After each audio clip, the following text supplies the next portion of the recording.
அப்பான்னு சொன்ன கொடுத்துட்ட.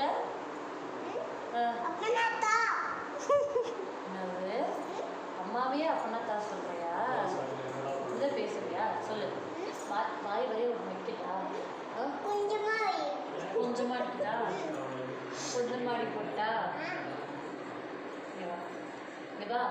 காமி காமிச்சதானே கொஞ்சம். நாளைக்கெல்லாம் இல்லை, இப்போ தானே